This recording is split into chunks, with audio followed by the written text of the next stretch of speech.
Oil palm సాగు చేయండి మంచి లాభాలు వస్తాయని ఓవైపు ప్రభుత్వం చెబుతుంటే మరోవైపు పూతరాని మొక్కలతో రైతులు తీవ్రంగా నష్టపోతున్నారు.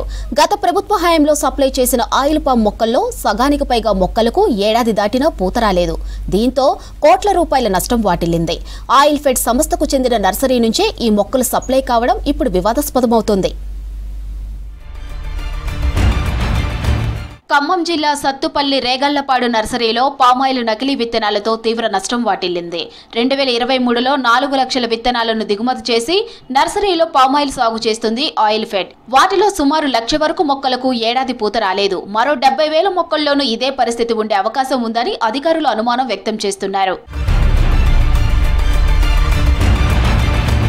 దిగుమతి చేసిన టైంలో విత్తనాల నాణ్యతను పట్టించుకోకపోవడంతోనే ఈ పరిస్థితి వచ్చిందని ఆరోపిస్తున్నారు రైతులు.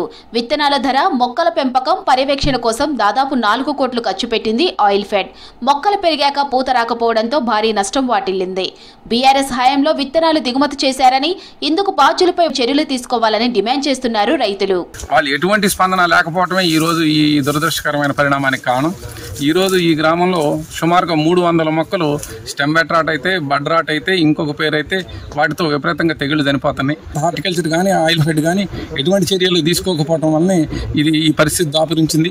అంతేకాకుండా ఇదే తోటలో ఈ రోజు ఇప్పుడు వచ్చినప్పుడు ఆఫ్ టైప్ మొక్కలు కూడా ఎకరానికి ఒక 20 మొక్కలు ఆఫ్ టైప్ మొక్కలు, మంచి కాఫీ చెట్లకేమో తెగుళ్లు. దీని ద్వారా రైతాంగం భారీగా నష్టపోతుంది. 2019 బ్యాచ్లోనూ దాదాపు 1000 ఎకరాల్లో ఆయిల్ ఫామ్ సాగు చేసిన 30 మంది రైతులు పంటకు పూత రాక తీవ్రంగా నష్టపోయారు.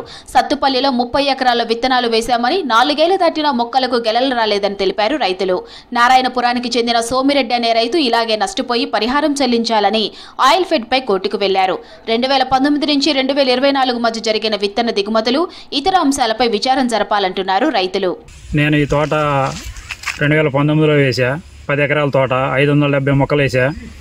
570లో 300 నుంచి 400 మొక్కలు కాపు రావట్లా.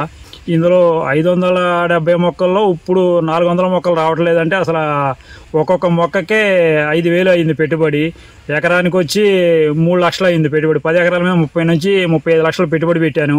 ఇంత పెట్టుబడి పెట్టి ఇప్పుడు కాపు మనకు రావాల్సిన ఆదాయం రాకుండా కోల్పోతుంది. ఇందులో 32 మొక్కలు కాపు రావు, తీసేసి మళ్ళీ వేసుకోండి, మిగిలిన అన్ని కాపు వస్తాయి అన్నారు.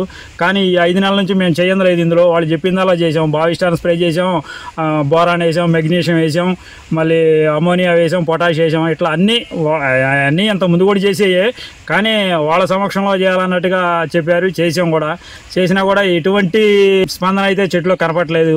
17 నెలల పాటు పామాయిల్ మొక్కల సాగుపై లక్షల రూపాయలు ఖర్చు చేశారు అధికారులు. వీటిలో 1.5 లక్షల మొక్కలు బాగోలేవని గుర్తించి పక్కన పెట్టారని, వాటిలో 1000 మొక్కలను స్థానిక అధికారులు ధ్వంసం చేశారని తెలిసింది. మొక్కల ధ్వంసంపై ఆయిల్ ఫెడ్ విచారణ కమిటీని వేసింది. మరోవైపు 2023 బ్యాచ్ మొక్కలను రైతులకు సరఫరా చేయలేదు. 2022-23 సంవత్సరంలో దిగుమతి చేసిన మొక్కలను మహబూబ్ నగర్, మహబూబాబాద్, మెదక్, సిద్దిపేట జిల్లాలకు సరఫరా చేశారు. 4 ఏళ్లు దాటితే తప్ప ఫలితమేంటో తెలియదు. ఇప్పటికే చాలా వరకు రైతులకు వెళ్ళిపోయిన పంటలు వేశారు. అది హీల్డింగ్ రావట్లేదు, ప్రొజెక్షన్స్ అని చెప్పారు. కానీ సంబంధిత ఆయిల్ ఫెడ్ కానీ లేదా హార్టికల్చర్ డిపార్ట్మెంట్ ప్రొజెక్షన్స్లో కానీ పరిశీలించి ఆ మొక్కలను రీప్లేస్మెంట్ చేయడం కానీ ఆ రైతులకు నష్టపడడం జరగలేదు. కానీ ఇప్పుడు 3 లక్షల మొక్కలు ఆఫ్ టైక్ వచ్చింది. ఎవరికి రైతులకు ఇవ్వద్దు అని పక్కన పెట్టించారు. అవి ఎటువంటి పరిస్థితుల్లో రైతులకు ఇవ్వడానికి వీలు లేదనేది మేము చెప్తాను.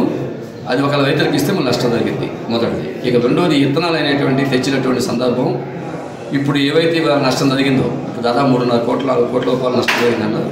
అధికారులతో శాస్త్ర పరిశోధన చేయించి ఆ మొక్కలు జన్యు లోపమా లేకపోతే విత్తన లోపమా అనేది పరిశీలించాలి. ఈ 3 విషయాలు ఆయిల్ ఫెడ్ ఆర్టికల్ చేయాలి.